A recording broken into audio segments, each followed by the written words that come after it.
Ini pertanyaan bagus sekali, Mbak. Maka kami sekarang bersama Global Geopark kita merancang di Banyuwangi, dan Banyuwangi masuk cagar biosfer dunia. Kemudian yang tiga, kami perketat tata ruangnya, Mbak Andini. Mbak Andini kalau landing di Banyuwangi, Mbak Andini akan lihat sawah-sawah. Kami sudah 10 tahun tidak mengeluarkan satupun IMB baru di sekitar bandara. Nah, sehingga orang landing tetap sawah, sekaligus kami ingin menyampaikan Banyuwangi boleh maju, tapi sawah kami tidak boleh tergusur oleh itu.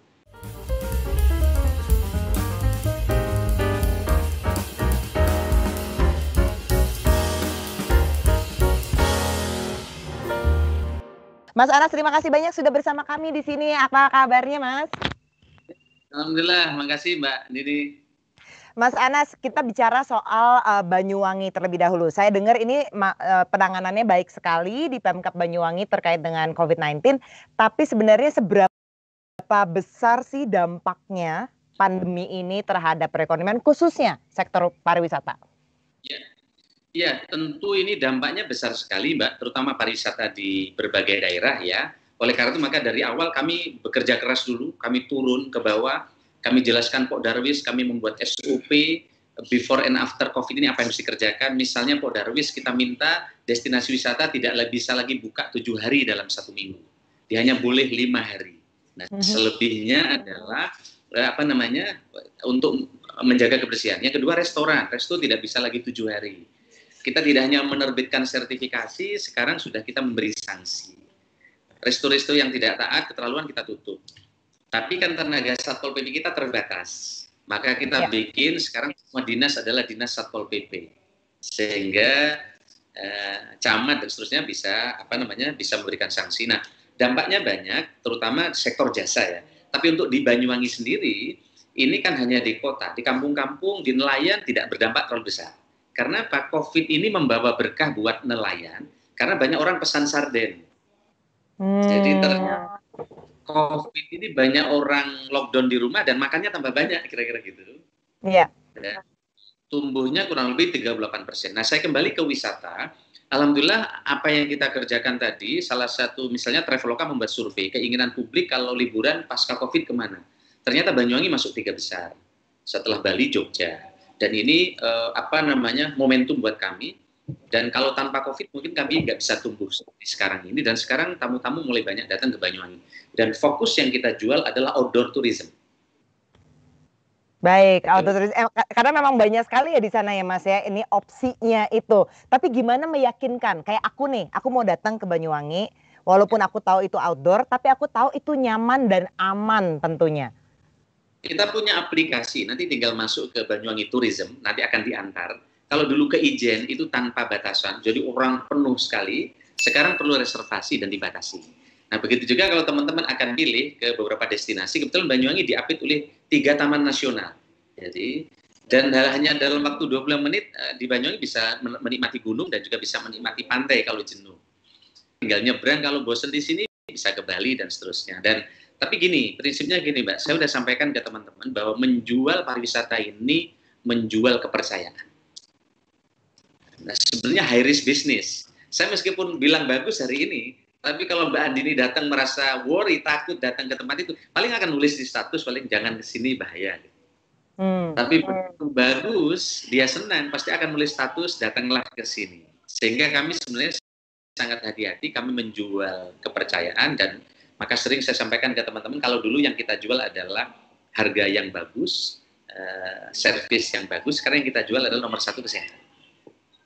Kesehatan yang dijual, oke. Nah sebenarnya tapi kalau dari segi perilaku Mas, dari perilaku new normal, new mindset, seperti apa sih yang udah dijalankan di Banyuwangi? Karena waktu dulu, nih saya kalau dengar dari laporan, baca beritanya, benar-benar diikutin pakai masker lah segala macam. Tapi kan sekarang udah new normal, udah banyak yang lebih fleksibel begitu. Nah itu kalau dibuat orang Jakarta kan agak takut gitu, orang-orang ngelihat yang aduh nggak pakai masker atau apalah gitu. Itu kira-kira seperti apa yang orang disiplinnya di sana? Memang orang untuk menggunakan masker ini bukan perkara mudah. Sudah kita bagi tapi dikantongin. Nah, oleh kalau nggak pakai masker nggak boleh masuk, misalnya di restoran. Nah, yang menentukan tentu bukan Pemda, karena kalau Pemda akan terbatas, maka kita minta restorannya. Yang kedua, oleh karena itu, maka restoran, tempat wisata lebih banyak yang terbuka sekarang. Kita siapin tempat-tempat yang terbuka, sehingga itu merasa lebih aman. dan orang merasa lebih merasa terjamin karena di tempat terbuka.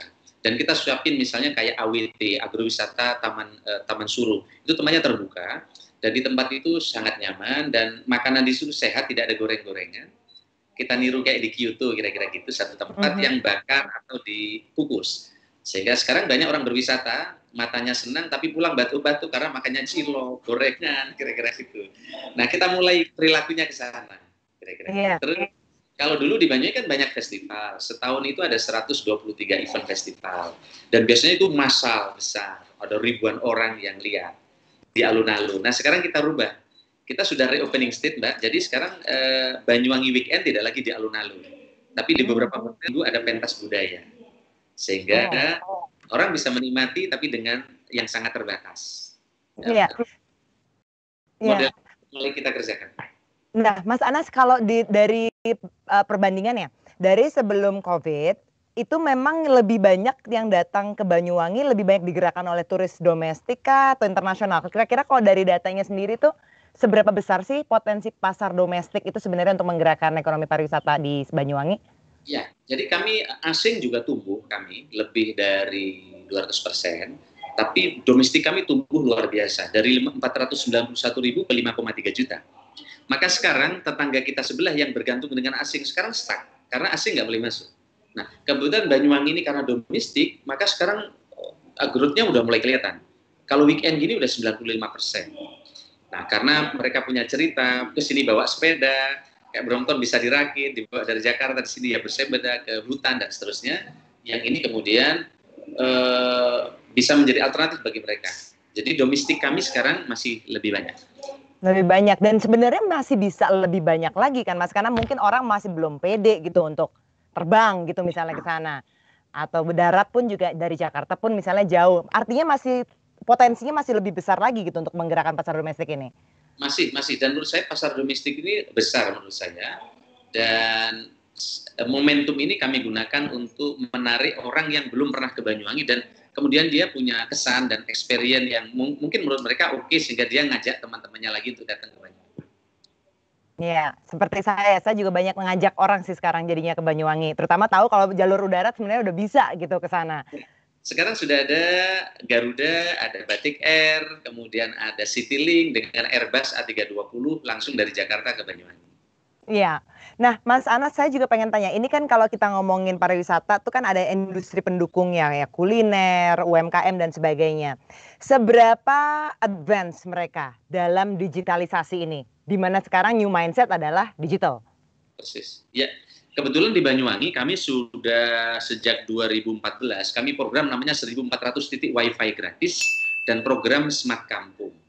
Dan sekarang sudah seluruh desa kita sudah dilayani pelayanan dengan fiber optik. Bahkan kepala desa pelayanannya sekarang tanda tangan elektronik dari HP, semua kepala desa. Nah, kita paksa. Sehingga dengan begitu, alhamdulillah ketika musim seperti ini, kami relatif advance untuk urusan-urusan ini. Nah, kami melatih anak-anak misalnya pelatihan belanja online, penjualan secara online dan lain-lain. Dan ini cukup tinggi bagi kami, Mbak ini. Karena UKM kami itu. Maka sekarang dulu income per kapita Banyuwangi tahun 2010 kami masih 14 juta, Malang udah 20 juta. Sekarang Malang 6 juta, Banyuwangi sudah 51,8 juta per orang per tahun. Oh wow, oke. Baik. Masih 20. Itu contoh bagaimana karena ini pemerataannya tumbuh, dengan pariwisata ini UKM tumbuh, maka pemerataan kami cukup terasa. Ya. Tapi karena potensi yang timbul dalam pandemi ini kan artinya mereka dengan digital tuh bisa reach out untuk pasar di luar Banyuwangi kan gitu Mas sebenarnya. Gimana apakah mereka udah hadir begitu kah di digital ini? Jadi nggak hanya khusus melayani pasar Banyuwangi atau orang yang datang ke sana? Oke. Jadi kemarin terasa sekali di masker misalnya. Banyak penjahit-penjahit kami yang kecil itu Lazada dan banyak order dari sini. Nah, dan ini teruntungkan sekali karena COVID ini, karena dengan online ini mereka bisa menerima penjualan. Tetapi memang kami jujur terpukul sekali dengan buah-buahan dan hortikultura. Maka harga buah di Banyuwangi anjlok sekali karena biasanya masuk ke Bali nih. Sementara ratusan di Bali tutup. Iya.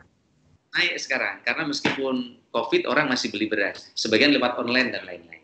Tapi kalau buat barang yang jangkanya pendek tidak bisa lama, memang agak berat, tidak bisa karena tidak bisa online. Oke, baik, baik. Mas, ini saya ingat sekali ketika ada dibuka pertama kali presiden sempat datang ke sana, kemudian ke Bali kalau nggak salah gitu. Nah ini kalau itu benar ya Mas ya, pertama kali kalau nggak salah dia melakukan perjalanan setelah PSBB di Jakarta waktu itu selesai, keluar kota, Banyuwangi, Bali gitu untuk nunjukin pariwisata karena ada Menteri Pak Wisnu juga di sana. Ini seakan menunjukkan kalau saya melihatnya sebagai warga negara, hey this is the new Bali loh. Ini harusnya pasar domestik ini ke sini gitu. Itu ada dampaknya nggak sih Mas dengan that word of mouth gitu I guess from the leader? Oh, dampaknya banyak. Dampaknya banyak. Setelah itu kunjungan bahkan hotel yang beliau kunjungi sampai Oktober penuh. Oh begitu. Ya, penuh terus kemudian ada surat itu kan Mbak, ada surat dari Menteri Investasi setelah lama ada penutupan perjalanan dinas, kemudian dipersilakan mereka untuk ke beberapa daerah. Rekomendasi nomor satunya akan Banyuwangi. Sehingga sekarang meeting-meeting banyak di Banyuwangi dan kebetulan kuliner di Banyuwangi ini banyak sekali dan murah. Betul, itu saya setuju. Kalau itu saya bisa benar-benar meyakinkan yang nonton harus coba kuliner Banyuwangi, murah dan enak banget. Nah, Mas, ini satu, Mas, justru yang menjadi kekhawatiran. Dengan adanya kayak animo besar seperti ini, kita nggak mau Banyuwangi jadi kayak beneran jadi the next Bali, artinya nggak sustainable. Sudah exploited begitu. Jadi gimana supaya Banyuwangi tetap terjaga sustainable tourism ya? Ini pertanyaan bagus sekali, Mbak. Maka kami sekarang bersama Global Geopark kita merancang di Banyuwangi dan Banyuwangi masuk cagar biosfer dunia. Kemudian yang tiga, kami perketat tata ruangnya, Mbak Andini. Mbak Andini kalau landing di Banyuwangi, Mbak Andini akan lihat sawah-sawah. Kami sudah 10 tahun tidak mengeluarkan satupun IMB baru di sekitar bandara. Nah, sehingga orang landing tetap sawah, sekaligus kami ingin menyampaikan Banyuwangi boleh maju, tapi sawah kami tidak boleh tergusur oleh itu. Dan kami tidak izinkan kami tidak izinkan hotel kalau IMB-nya tidak menggambarkan ada identitas lokal di situ. Dan kami mengeluarkan IMB hotel, itu kalau yang lama belum beroperasi, IMB-nya nggak kami keluarkan. Jadi kami jaga. Terus kami tidak izinkan hotel budget di Banyuwangi. Kenapa? Supaya tidak menggerus yang atas dan tidak mematikan yang bawah. Maka hotel melati, hotel budget tidak kami izinkan supaya homestay kami tumbuh. Maka di Banyuwangi lebih dari 600 homestay tumbuh, bisa dilihat. Iya, banyak sekali ya itu homestay-nya. Saya juga perhatiin itu loh Mas, dari perbandingannya dari 2 tahun yang lalu saya ke sana, makin banyak ke sini. Banyak. Karena kami beri ruang, karena kalau hotel budget, hotel melati kami berikan izin, satu hotel 50 kamar, mati yang bawahin. Padahal rakyat ini hanya punya 3 homestay aja, sudah bisa nyekolahin anak. Inilah yang disebut dengan sharing ekonomi. Ya, ya, oke. Kemudian juga Mas, ini yang saya ingin tanyakan, permasalahan yang mungkin dihadapi kepada tempat pariwisata itu adalah masalah sampahnya. Makin banyak turis yang datang, makin kotor, begitu. Di sana seperti apa plannya Mas Anas sendiri untuk menjaga Banyuwangi tetap bersih? Saya kira tadi relevan dengan pertanyaan yang pertama, sustainable tourism. Kedepan community ini menjadi perhatian kami, yaitu Pok Darwis. Nah, Pok Darwis lah yang menata bagaimana sampah dan seterusnya di setiap destinasi itu. Saya udah bilang ke teman-teman, kebersihan itu menjadi modal. Begitu jorok orang nggak mau balik. Iya, nah, betul. Kami sampai membuat namanya festival sungai bersih, festival toilet. Itu bagian dari cara mendorong mulai dari bawah untuk peduli kepada kebersihan. Dan sampai sekarang masih berlangsung. Iya, saya pengen melihat Banyuwangi yang bersih supaya juga nyaman kita sebagai visitor yang datang. Mas Anas, aku pengen bertanya, liburan seperti apa sih yang ideal untuk Mas Anas? Kalau bisa liburan buat Mas Anas sebenarnya itu seperti apa yang ideal? Liburan kalau saya sih saya senang menikmati alam bersama keluarga, ya bisa nginep di pantai, kemudian di gunung dan sawah. Yang tiga-tiganya kira-kira sekali liburan kita dapat 3 suasana. Iya. Kemudian makanan yang sehat dan murah yang penting, kira-kira gitu. Makanan dan sehat, aman dan nyaman ya. Nah tentu di antara itu semua harus sehat, karena sehat itu menjadi kunci utama saya kira perjalanan wisata kita sekarang. Baik, Mas Abdullah Azwar Anas, terima kasih banyak atas waktunya bersama kami di sini. Mudah-mudahan kita bisa berkunjung lagi ke Banyuwangi secepatnya. Terima kasih Mas Anas. Kita tunggu di Banyuwangi dan teman-teman. Terima kasih banyak Mas Anas.